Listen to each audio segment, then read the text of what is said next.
Social మీడియాలో మాట్లాడితే వాళ్ళని తీసుకొచ్చి సిఐడి కేసులు పెట్టి ఇరికించాలి. ఆ సిఐడి కేసులు పెట్టేదానికి కూడా వయసులతో సంబంధం లేదు. 60-70 సంవత్సరాల అంకబాబు గారైనా సరే, లేకపోతే 65 సంవత్సరాల వృద్ధులైనా సరే, మహిళలైనా సరే, ఎవరినైనా సిఐడి చేతిలో పెట్టుకుని ఆ రోజు పోలీస్ వ్యవస్థను చేతిలో పెట్టుకుని సామాన్యమైన ప్రజలు ఎన్ని రకాల హింసలు పెట్టారో ఈరోజు నేను గుర్తు చేస్తున్నా. ఈరోజు వీళ్ళు బయటకు వచ్చి మాట్లాడుతున్నారు. మేము ఏవైనా ఏంటది ఏదో ఆంక్షలు విధించామా అని మాట్లాడారు. మొన్న కూడా నేను దాని గురించి ఆంక్షలు విధించారని మాట్లాడేదానికి. ఈరోజు ప్రజలు ఆంక్షలు లేకుండా ప్రశాంతంగా బతుకుతున్నారు. ఒక పరదా లేదు, ఒక చెట్లు కొట్టడం లేదు, ఒక షాపులు మూసివేత లేదు, ఒక హౌస్ అరెస్ట్ లేదు. ఆఖరికి జగన్మోహన్ రెడ్డి ఎక్కడైనా పరామర్శకి వెళ్తానన్నా కూడా, అది చనిపోయి సంవత్సరం తర్వాత కూడా పరామర్శకి వెళ్తానన్నా కూడా Z+ సెక్యూరిటీతో ఉన్న వ్యక్తికి ఎంత సెక్యూరిటీ కావాలో అంత సెక్యూరిటీని కూడా ఇచ్చే పరిస్థితి కనిపిస్తూ ఉంది. లిటరలీ చెప్పాలంటే 5 సంవత్సరాలు ప్రజలు 2019 నుంచి 24 వరకు బిక్కుమంటూ ఉన్నారు.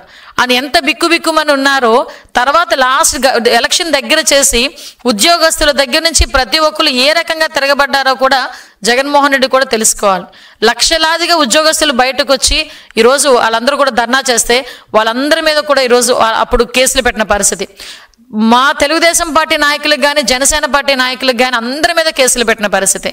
అందుకే నేను ఇందాక ఉన్నాను, విధ్వంసము విద్వేషానికి బ్రాండ్ అంబాసిడర్గా ఉన్నాడు. కూల్చివేత తప్ప కట్టడం అనేది చేత కాని పరిస్థితి. అతని తాలూకా ట్యాక్స్కి భయపడిపోయి పరిశ్రమలు కూడా పరిగెట్టి పారిపోయే పరిస్థితి.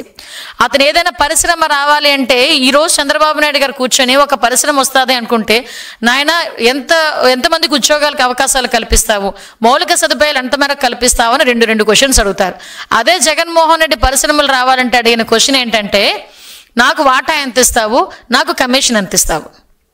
ఆ రెండింటి మాటలకి దూరంగా పారిపోయిన పరిశ్రమలు ఈరోజు మళ్ళీ చంద్రబాబు నాయుడు గారిని చూసి, చంద్రబాబు నాయుడు గారి తాలూకా విజనరీని చూసి ఈరోజు ముందుకు వస్తున్నాయి.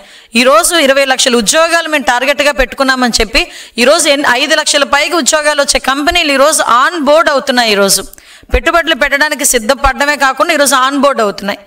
ఈరోజు 2047 విజనే కాకుండా 5 సంవత్సరాలకు ఒక విజన్ తయారు చేసుకొని ఒక విజనరీ లీడర్ కింద ఈరోజు రాష్ట్రాన్ని అభివృద్ధి పదంలో ముందుకు తీసుకెళ్తా ఉంటే అది ఓర్చుకోలేక మళ్ళీ తిరిగి వీళ్ళు మీటింగులు పెట్టుకొని వాళ్ళు ఏదో చాలా ఉద్దండ పిండాలు అన్నట్టుగా ఈరోజు బయటకు వచ్చి మాట్లాడుతున్నారు. నిన్న మొన్న ఎవరో కొంతమంది మాజీ మంత్రులు వచ్చి మాట్లాడారు. అసలు నిజంగా ఎక్కడైనా ఏదైనా అన్యాయం జరిగితే ఇంతకుముందు 2019 నుంచి 24 వరకు ముఖ్యమంత్రిగా ఉన్న జగన్మోహన్ రెడ్డి ఒక్కరిని కానీ ఆ రోజు ఆగస్టు 15 రోజు రమ్య అనే అమ్మాయిని నడి రోడ్డు మీద పొడి చంపేస్తే ఒక్కరోజు దాని గురించి కూడా బయటకు వచ్చి కూడా మాట్లాడలేని పరిస్థితి. అలాంటి ఆత్మహత్యలు, హత్యలు, వాళ్ళ తాలూకా తిరిగి వాళ్ళు దాడులు ఎన్ని జరిగినా కూడా ఒక్కరోజు కూడా బయటకు రాని జగన్మోహన్ రెడ్డి ఒక్కసారిగా అతనికి 11 సీట్లకి దిగజార్చి ప్రతిపక్ష హోదా కూడా లేకపోయినప్పటికీ కూడా ఈరోజు అతని ప్రతిపక్ష నాయకుడిగా తను ప్రమోట్ చేసుకుంటూ ఈరోజు బయటకు వచ్చి ఎక్కడ ఎవరు చనిపోతారా నేను అక్కడికి వెళ్ళి పరామర్శ చేయాలి అని ఆ ఒక్క పరామర్శ పేరు పెట్టుకొని మొబిలైజేషన్ పేరుతో జనాల్ని మూకుముడిగా రోడ్డు మీదకి కావాలని తెచ్చుకొని ఈరోజు ఏదో బల ప్రదర్శన చేసే పరిస్థితి కనిపిస్తూ ఉంది. ఈరోజు వైసీపీ మూకలని కూడా రోడ్డు మీదకి వచ్చి అదే హింసా రాజకీయాలని బయటకు మళ్ళా తీసుకొస్తాము, లేకపోతే హింసా రాజకీయాలను ప్రేరేపిస్తాము, లేకపోతే బయటకు వచ్చి 2029లో రపా కోస్తాము, ఇలాంటి పదాలు చాలా ఎక్కువగా వినిపిస్తున్నాయి. వీళ్ళందరికీ ఒకటే చెప్తున్నానండి, ఇక్కడ మీ ఆటలు సాగు. ఇక్కడ ఉన్నది చంద్రబాబు నాయుడు గారు, ఎన్డీఏ కూటమి.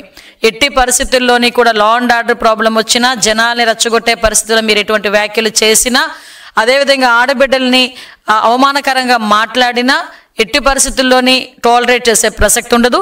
దానికి తగ్గ మూల్యాన్ని కూడా మీరు కూడా చెల్లించుకుంటారు. దీనికి కొంచెం జాగ్రత్త పడాల్సిందిగా వైసీపీ మోకలకి చెప్తున్నాం.